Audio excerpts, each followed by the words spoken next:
rei que reina gairebé 80 anys, un rei capaç de fer les proeses que va fer, de fer d'una petita regió amenaçada per grans regnes tot un imperi. Qui són els pares de Jaume I, el pare i la mare de Jaume I, com va néixer, com diu la llegenda que va ser concebut, per què el seu nom. El rei en Jaume es podia expressar en català i entenia aragonès i també es podia expressar en aragonès, que entenia occità, que entenia una mica de francès i algunes paraules d'àrab. La differenza entre la lingua catalana, la lingua valenciana, la lingua andalusiana, occitana appareguet après, verdaderamente. E donc erano de lenguas que eren germanes, com dizets. Ell es diu el conqueridor perquè va conquerir un regne dins la mar, les Mallorques, i va conquerir un altre regne, el de València, o el va crear, com a expansió catalana, bàsicament, catalano-aragonesa. I la paeria és un privilegi que el rei atorga a la ciutat l'any 1264. Als regidors els hi diu paers, eren fins llavors els cònsols de la ciutat, passen a dir-se paers i tenen competències en l'àmbit judicial i es reforça la institució. La paeria, la casa de la ciutat, fins ara amb aquest nom ho devem, i el nostre propi nom, al rei Jaume I.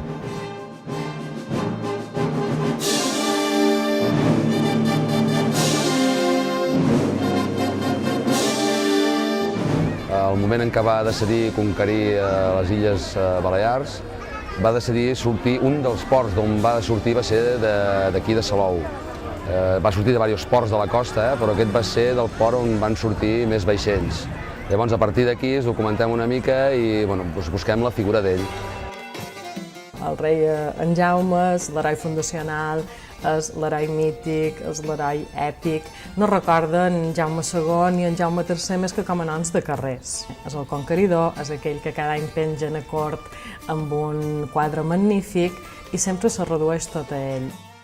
Els jueus que hi havia aquí, immediatament, renderen pleitesia a Jaume I, ell els va posar baix la seva protecció i, a més, a l'expedició també hi va venir un grup de jueus.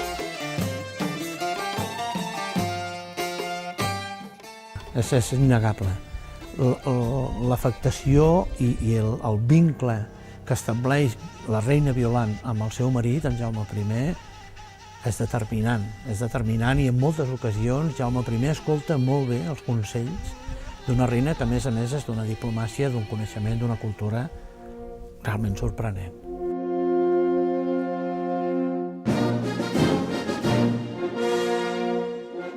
A partir d'un determinat moment, 1270 i algo, hi ha islàmics que van a treballar en camps de senyors cristians.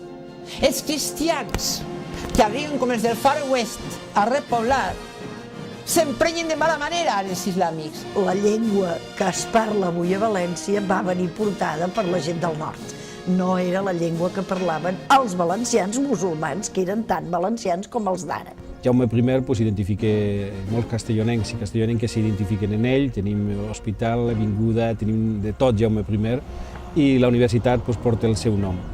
I avui en dia, perquè s'abreuja moltíssim en el llenguatge que s'utilitza en els telèfons per enviar els missatges, doncs bé, els escrivans en el segle XII, en el segle XIII feien exactament el mateix. Molt important de l'eclipsi que ell va veure. Deu d'haver impressionat molt, saps? Perquè els eclipses, realment, els eclipses totals deuen d'impressionar molt. I ell diu que això va ocorrir l'any següent de la conquesta de València, de la presa de València, diu ell. Les músiques litúrgiques que es feien a l'església i les músiques a la cort, que eren les músiques dels ministrets, les músiques de dansa i les cançons de tot tipus, cançons d'amor, cançons de creuades.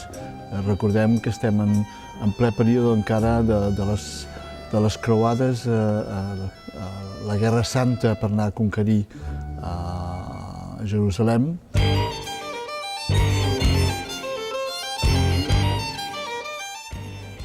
Sí, hi ha dues estàtues, una que va vestida de rei i l'altra que va vestida de monjo. Per la raó que al final de la seva vida, Alzira, l'abat de Poblet, que era el seu confessor, li va demanar l'hàbit.